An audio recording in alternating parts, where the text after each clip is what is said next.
A Harvard-trained brain scientist had a stroke, and while it was happening, she watched her own brain function in real time. What she observed should change how you treat every emotion you feel. Biologically, an emotion lasts about 90 seconds. After that, the chemicals have flushed. There isn't anything left in your brain.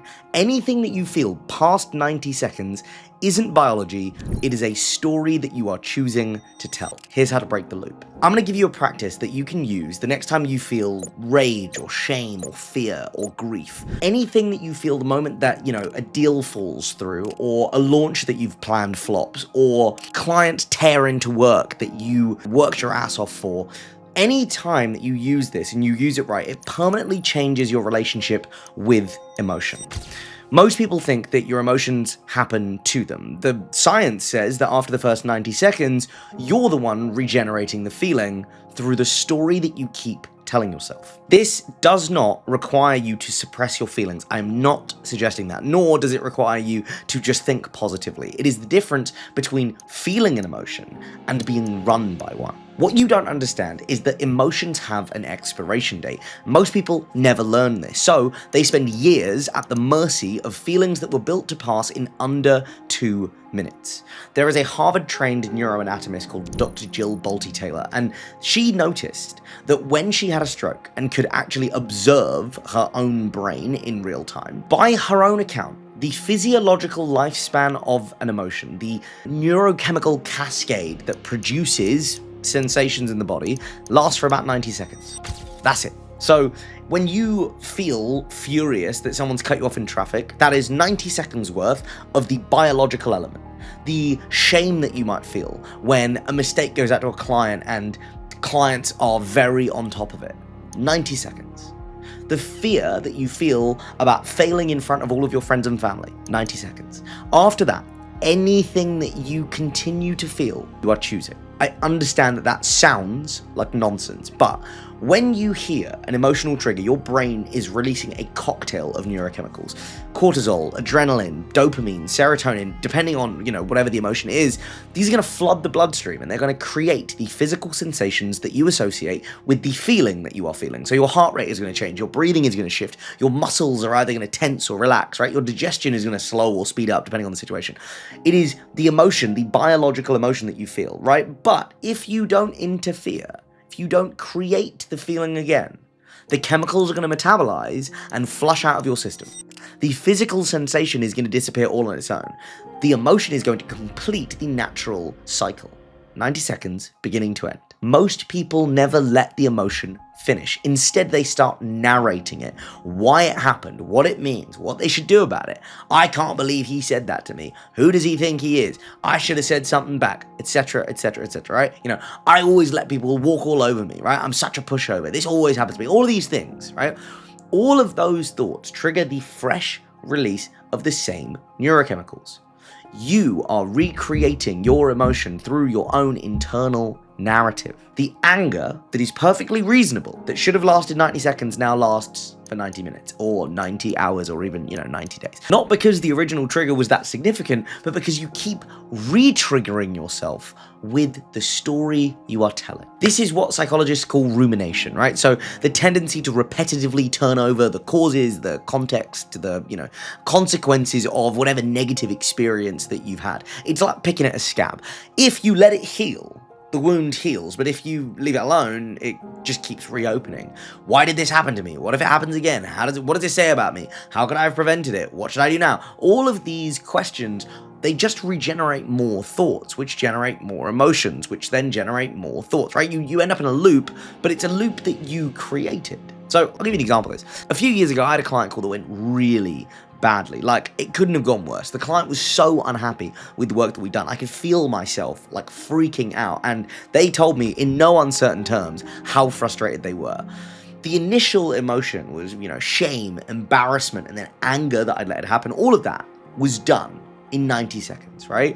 The chest feeling, the feeling of like my face burning, my stomach dropping, all of these are classic emotional responses, but it was only after that that I started to tell the story. I can't believe they spoke to me like that. Don't they know how hard it is to get results like this? Don't they know how hard I worked? Maybe I'm not as good at this as I thought.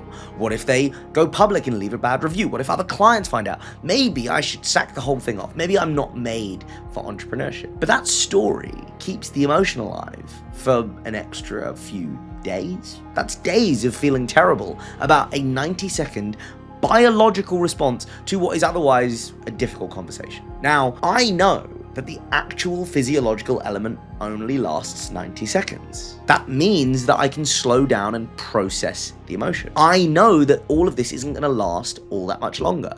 I'm allowed to be angry. I'm allowed to be sad. I'm also allowed to say when I'm done feeling that way, and that is what I started to do. And when I teach this to clients, I tell them, set a timer for 7 minutes. For those 7 minutes, the instruction is feel the thing fully. Don't try and fix it, don't try and change it, don't try and understand it, don't try and make it go away. Just feel it in your body. No story. Just where does this thing physically live?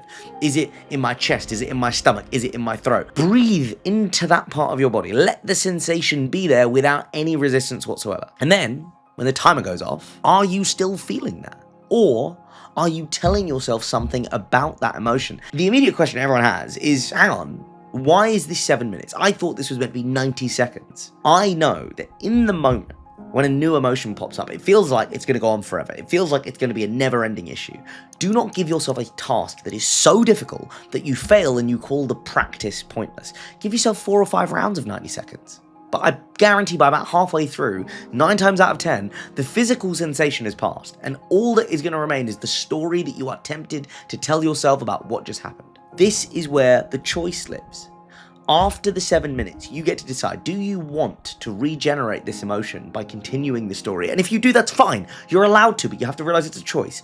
Or do you want to let it complete its natural cycle?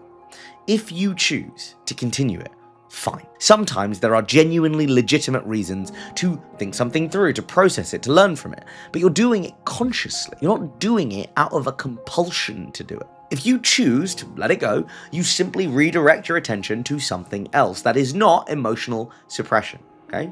That is just letting the cycle finish and then moving on. I want to be clear.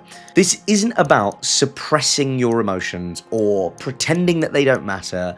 Some emotions are meant to last longer than 90 seconds, right? If you're grieving a real, honest-to-God loss, that is not a 90-second feel it and then move on with your life, right? Grief has its own timeline, and it needs to be honored, and you need to do it.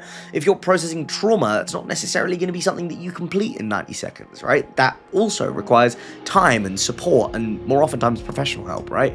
If you're angry about some kind of injustice or slight or wrong that you need to address, well, that's probably information that you need to act on. The 90-second rule, right, the 7-minute rule that I teach people applies to the everyday emotions that tend to amplify and make way, way worse through rumination, okay? So the irritation, the embarrassment, the worry, frustration, all of the emotions that don't actually serve us and don't require extended processing. What you will start to discover is when you practice this, most of your emotional suffering, not all, but most of it is caused by the stories you tell yourself, not by the things that happen to you. You are telling yourself stories about what happens to you, and that thing is the thing that sustains it. The emotional trigger, yeah, it may create the emotion initially, but the story is the thing sustaining it. And when you learn to separate those two things, when you can feel the emotion without being hijacked by the story you're telling yourself, you are going to develop what I call emotional sovereignty. This is the ability